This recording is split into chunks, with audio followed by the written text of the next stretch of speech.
L'idée qui est venue par rapport à la coopérative, ce sont des femmes combattantes qui veulent évoluer, qui veulent changer leur vie. Elles ont compris que l'homme ne peut vraiment évoluer seul et que pour pouvoir bénéficier de l'intelligence des autres, il faut se mettre ensemble. Pendant longtemps, nous avons pensé que la femme est inférieure à l'homme. Ce qui a fait que pendant longtemps, pour des activités économiques, la femme a été mise de côté. C'est un projet qui a l'objectif de mettre la femme au centre des activités génératrices de revenus. Les difficultés racontées avant, on n'a pas trouvé de gari. Le moulin de gari à Bandessar avec les véhicules de Bandessar et les bols avec les bassines qu'on fait avec du gari, il n'y en a pas avant. Et maintenant, nous sommes prêts. On nous fait les foyers, bons foyers. On ne prend pas beaucoup de bois. Il n'y a pas de fumée maintenant. Fumée soit dans le haut. Les fumées ne rentrent pas dans les oreilles maintenant. Aller au champ, récolter le maïs et amener le transport sur la tête était vraiment une peine pour nos femmes. Et avec Braco, ils ont bénéficié d'une aide de taxi, moto, tricycle pour amener dans leur boutique.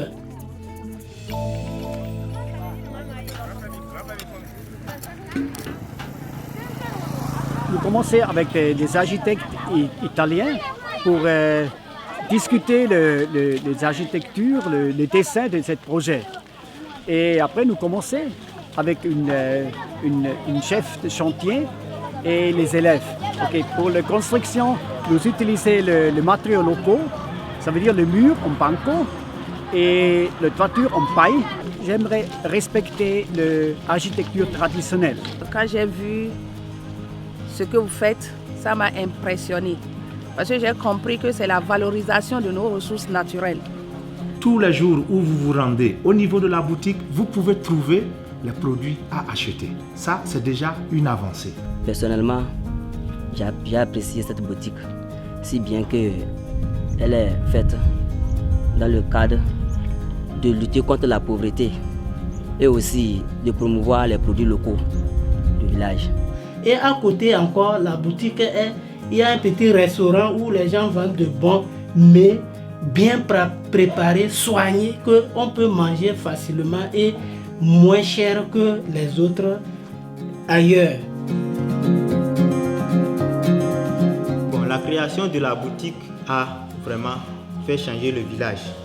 Après ça, lorsque un passager peut venir, il peut s'arrêter là pour payer à manger.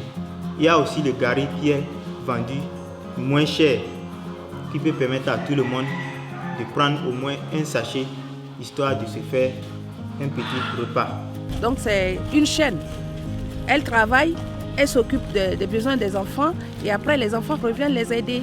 Parce que quel qu'en soit le diplôme, tout ça là, on peut revenir à l'agriculture parce qu'aujourd'hui c'est ça, on est en train de valoriser. Et ces filles vont les aider à gérer parce qu'elles ne sont pas allées à l'école. Donc elles n'ont pas les notions de gestion. Mais ces enfants qu'elles vont accompagner, qu'elles vont aider, qu'elles vont payer les scolarités pour qu'elles aillent à l'école, quand elles vont revenir à la maison, elles vont les aider à gérer la chose. Dans nos familles, il y a beaucoup de changements. Il y a beaucoup de changements. Le village est en marche pour le développement. À travers ces activités créatrices de revenus, nous constatons que les femmes de Bandessa réussissent à bien accompagner leurs enfants à l'école.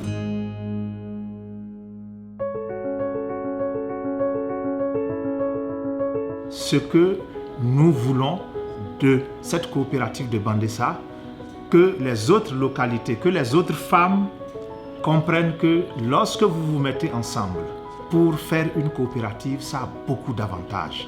Non seulement pour vos familles, mais pour toute la communauté. Aujourd'hui, ces femmes sont autonomes. Ce sont des femmes courageuses, amazones, parce que ces femmes ont décidé vraiment d'accompagner leur mari, d'accompagner vraiment le village, d'accompagner l'arrondissement de Baraï.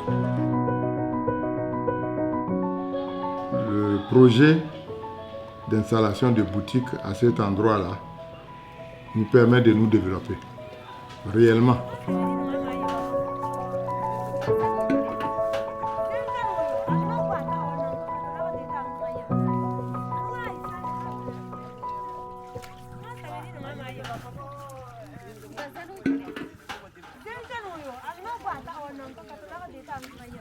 Mama